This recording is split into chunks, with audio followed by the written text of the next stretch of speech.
My father, driven by his own priorities, expected me to relinquish my inheritance to his beloved stepson, while I was perpetually sidelined, invisible in my own family.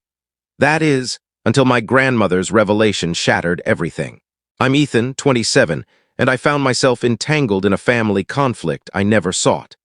The unraveling began when my grandmother, my dad's mother, passed away last year. She left behind a house in upstate New York, worth over $600,000 and $250,000 in cash and other assets. Shockingly, my father, 52, and my brother Lucas, 30, were excluded from her will. Instead, the third of the estate meant for my father was bequeathed to me. I was unaware of any will reading until a call came from her attorney a week after her funeral, requesting a private meeting.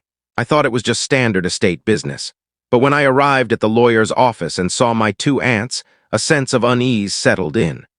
Grandma wasn't one for hidden agendas, yet the room felt heavy with unspoken tension. The attorney outlined the estate's division, 1/3 to Aunt Clara, 1/3 to Aunt Linda, and 1/3 to me. My aunts seemed unsurprised, as if they'd known all along. I, on the other hand, was stunned. Why would she bypass her own son to give such a substantial portion to me, a single guy still navigating my career? My father always portrayed himself as dependable, a small business owner, a father of two, always present at family gatherings. It didn't make sense until the lawyer slid an envelope across the table. "Your grandmother wanted you to have this," he said. My hands shook as I opened it. Her familiar handwriting stirred a pang of grief, but the words inside shifted that sorrow to disbelief. The letter revealed a buried secret. Lucas wasn't my father's biological son. My mother was already pregnant with him when she met my dad in college. Despite knowing this, my father embraced Lucas and married my mom.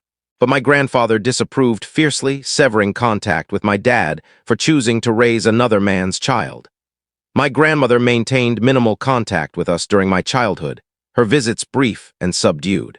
Only after my grandfather's death did she begin to reconnect more openly with our family. Yet, it seemed she harbored lingering resentment toward my father for his choices. Her decision to exclude him from the will was her way of settling an old score. She wanted to honor what she saw as my unspoken sacrifices. I wasn't entirely sure what she meant by sacrifices, but perhaps she saw how I'd been overlooked, a young man who deserved a chance to start anew, unburdened by comparisons to my favored brother. Now I held a volatile truth, one my father and Lucas were unaware of. I kept the letter hidden, not even sharing it with my mom, though I suspected she knew more than she let on. This secret was a ticking time bomb. Sometimes I wished Grandma had told me while she was alive so I could have asked her questions. Instead, I was left to piece together the puzzle alone. My father started calling relentlessly after the will reading, demanding to know the details and whether the will could be contested. I told him it was final. Silence followed, then came the request. "You're going to share it with me and Lucas, aren't you?" he asked. I paused. The inheritance was meant for me, a deliberate choice by Grandma. I felt bound to respect her wishes. Plus, knowing the truth about Lucas's parentage added a layer of complexity. Shouldn't he know the truth before we even discussed money? For now, I kept the letter concealed and stayed silent. But the pressure grew. Growing up, my father's favoritism was unmistakable. Lucas had him cheering at every game, while my piano performances were barely acknowledged. Lucas's achievements sparked family celebrations. Mine were footnotes. Dad threw a massive barbecue when Lucas became soccer captain. That same year, I won a statewide writing contest, and he barely glanced at my work. He gave Lucas the keys to his prized classic car for prom. But I had to plead to borrow the family sedan for a college interview, and still got a lecture about responsibility. When Lucas needed help moving, Dad was there instantly. When I needed help painting my apartment, he sent me a contractor's number. It was always Lucas first. In his effort to make Lucas feel like his own, he neglected to be a father to me. I felt naive for not recognizing it earlier. My mom, usually immersed in family matters, grew unusually quiet after the will reading. Her silence spoke volumes. A week later, I brought it up while she was chopping vegetables in the kitchen. "Can we talk?" I asked. She paused briefly, then resumed cutting. "It's about Grandma's will," I said, her posture tensed. "She had her reasons," she replied curtly. I pressed gently. "Did you know?" "I had my suspicions," she admitted, "but I didn't want to know for sure." She wasn't ready to dive deeper, and I wasn't sure I was either. Meanwhile, my dad's efforts intensified. He showed up unannounced, Lucas in tow. Lucas predictably backed him up. She must have been confused, he said about Grandma. I nearly chuckled. If only he knew. But I held my tongue. They kept pushing. One evening they confronted me outside my apartment. I let them in and the accusations erupted. Lucas called me greedy. "We need that money," he snapped. "Like you needed Dad's help with your car, your house, your wedding?" I shot back. Dad bristled. "That's not fair." "Name one time you showed me the same support you gave him," I challenged. Silence. "Family sticks together," Dad insisted. I laughed bitterly. "Where was that loyalty when I needed you?" Lucas shouted. "Grandma made a mistake." "Maybe she just saw things clearly," I replied. Dad fell quiet, visibly rattled. Lucas stormed out, calling me selfish. Later, Dad returned alone, subdued. "I never meant to hurt you," he said. I wasn't ready to forgive. He'd made his choices for years. Then I handed him the letter. He read it, his face paling. "She shouldn't have told you," he muttered. "Maybe not, but I'm glad she did," I said. "He's still my son," he said of Lucas. "But you spent my life putting him first," I countered. He looked devastated. "I thought you were strong enough to need less."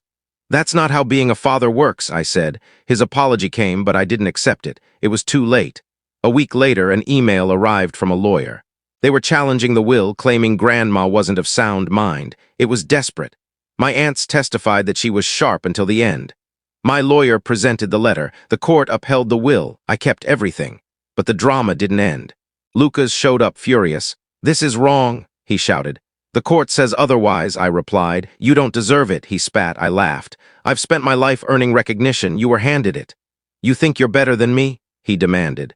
"No, I'm just done letting you all trample me." Then I dropped the truth.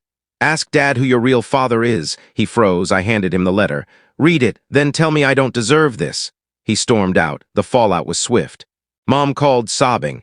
Lucas had left home. That wasn't my burden to carry. I was free from guilt, from comparisons, from the need to prove myself.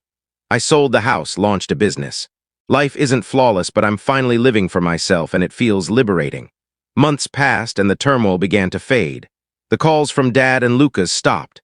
No more surprise visits or veiled guilt trips, just quiet. For the first time, I embraced it. My business, built with Grandma's inheritance, was taking root. I leased a small office downtown and hired 2 employees, people who, like me, had been overlooked. Building something from scratch on my terms felt empowering. But tranquility doesn't erase the past. One evening, 3 months after the court ruling, a letter arrived. No return address, just my name in Dad's unmistakable handwriting. I stared at it for an hour before opening it. Inside was a brief note. "I've had time to reflect more than I wanted. You said hard truths and most were right. I don't expect you to forgive me, but I'm proud of you, even if I failed to show it when it mattered. Be well, son." I didn't cry or get angry. I folded the letter and placed it in a drawer. Maybe one day I'd reread it, not now. Lucas hadn't contacted me since he left with Grandma's letter. Word from Mom was that he'd relocated to another city, joined a startup, and moved on. Good for him. But I suspected his world had fractured just as mine once did. Learning your life was shaped by hidden truths changes you. Maybe he finally understood what it felt like to be second. I hoped he'd grow. I wasn't holding my breath. Mom called every few weeks. We kept things surface level, weather, work, small talk. She never asked about the letter, and I never brought it up. It was the last secret I held, the only piece of this saga still unspoken. One afternoon, visiting Grandma's grave, a realization hit me. I'd been consumed by anger, at Dad for dismissing me, at Lucas for being the favorite, at Mom for her silence. But beneath it all was loss. I missed her, the woman who saw me when no one else did, who gave me a chance to rise above. Kneeling by her headstone, I brushed away leaves and whispered, "I'm doing my best." A soft breeze stirred, almost like a reply. In that moment I understood. The money, the business, the truth, they were tools. The real gift she left me was the chance to heal. And I was determined to use it. Over a year has passed since the will reading, since the truth detonated, since my father saw me as someone he couldn't control, since Lucas walked away. So much has shifted. My business is growing, slowly, steadily. I didn't start it to prove anything, but it feels like proof nonetheless. Proof that I can build a life on my own terms without needing Dad's approval or Lucas's validation. I've hired more staff, moved to a bigger office. We're not famous, but we're moving forward. That's enough. I bought a modest house with hardwood floors and a backyard perfect for quiet mornings with coffee. In the living room, I hung one photo. Me and Grandma when I was 12, laughing so hard the image is slightly blurred.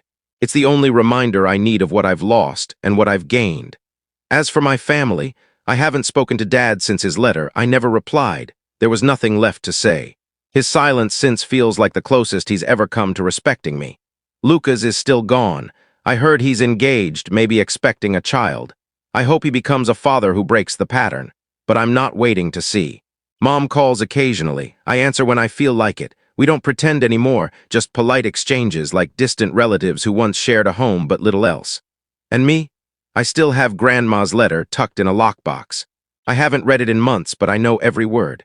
The lines where she said I was enough, that I was seen, that my life could outgrow the shadows others cast over me. She believed in me when no one else did, and now I believe in myself. This journey wasn't about money or revenge or even the truth. It was about release, letting go of the version of myself that begged to be noticed, letting go of the bitterness that anchored me, letting go of the notion that family loyalty means sacrificing yourself to feel like you belong. I don't belong to them anymore. I belong to myself, and for now, that's more than enough.